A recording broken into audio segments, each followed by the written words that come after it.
5 ordinary things you did today rewired your brain. Not metaphorically, physically.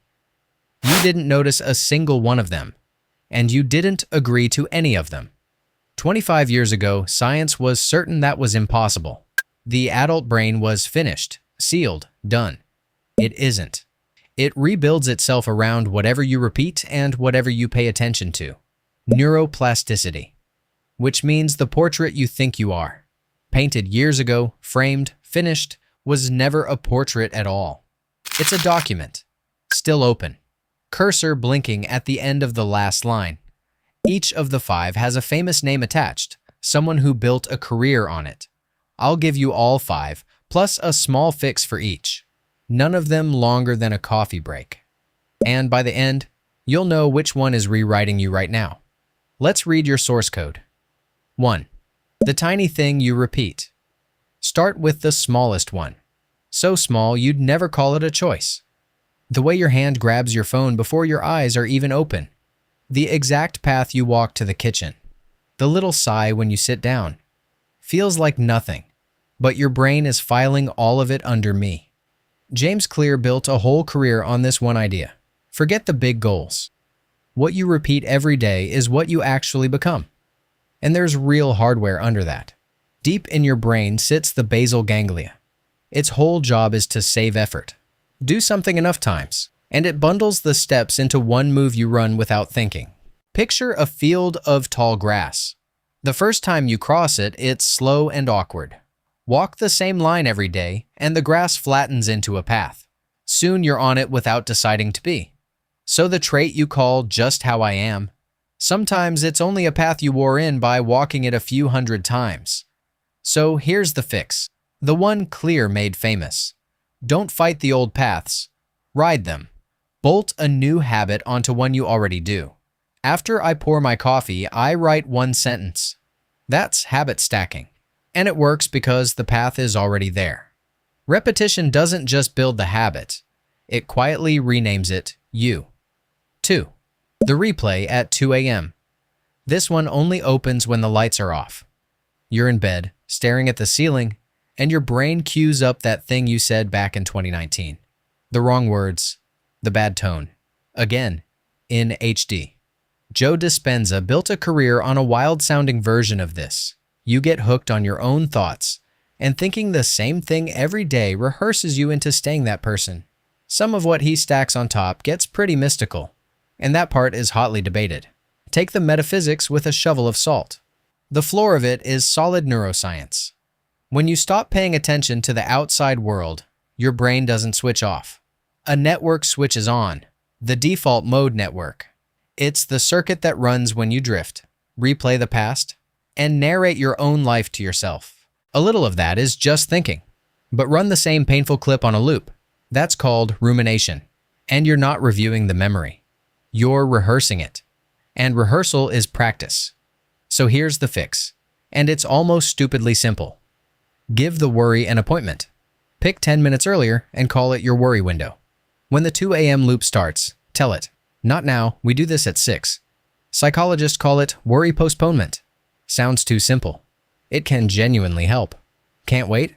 Write the thought down in one line. On paper, it shrinks. In your head, it grows. You think 2 a.m. is when you finally see yourself clearly. It's just when you edit yourself hardest, with nobody there to argue back. 3. The moods you catch off other people.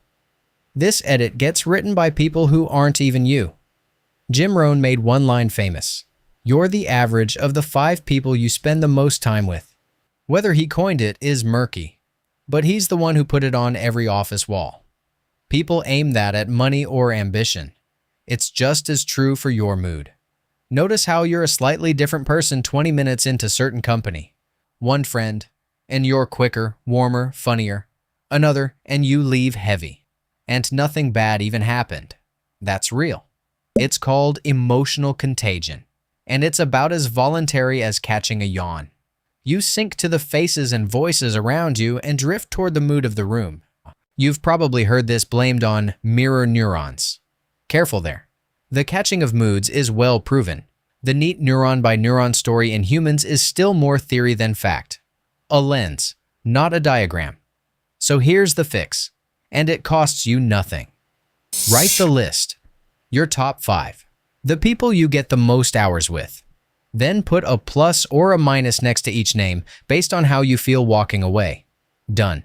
You don't have to cut anyone off. But you should know which names carry a minus. They're holding a pen. In an empty room, you don't really have a personality. You've got a rough draft, waiting for company. 4. The story you keep retelling. This one's sneaky because it looks like just remembering. Tony Robbins has hammered one idea for decades. Change your story. Change your life. The version of the past you keep repeating quietly runs your present. You've got a story you've told 100 times.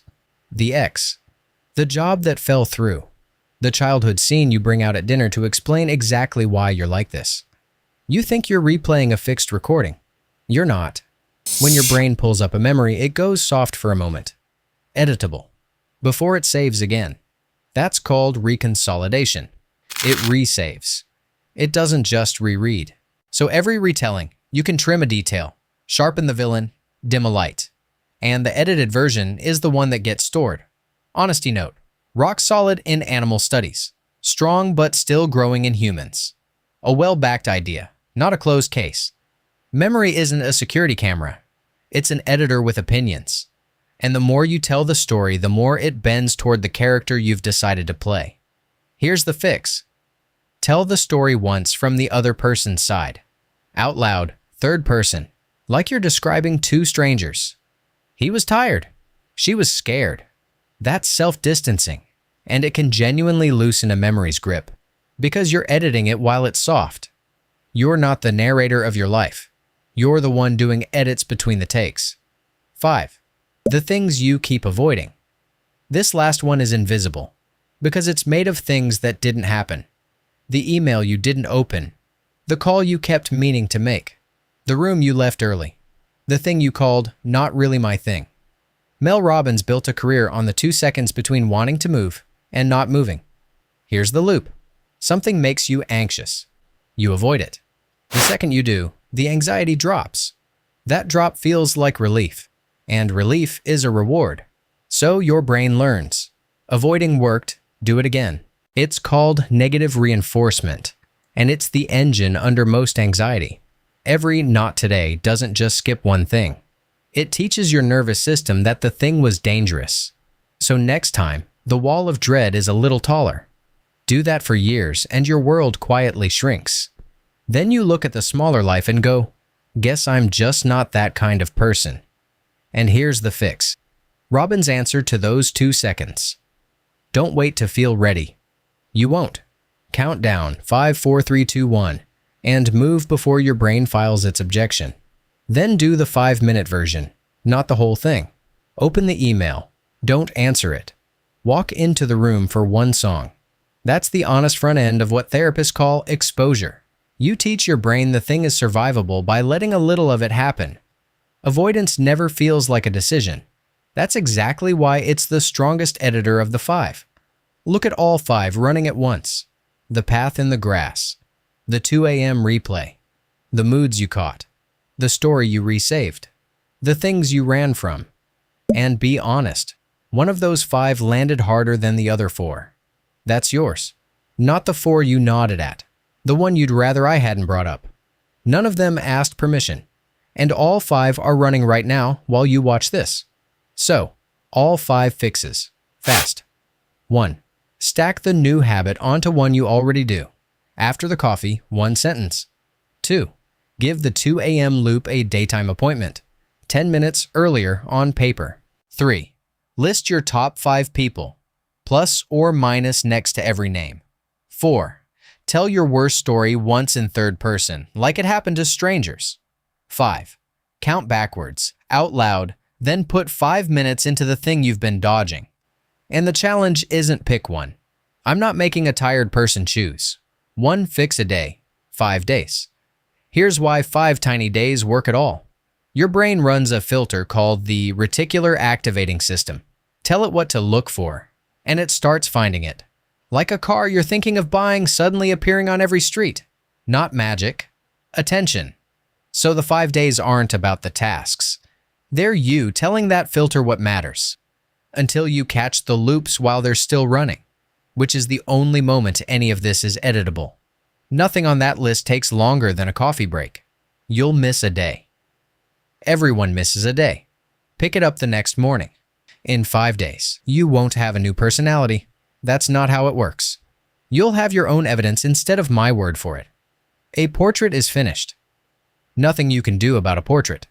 But you were never a portrait. You're a process.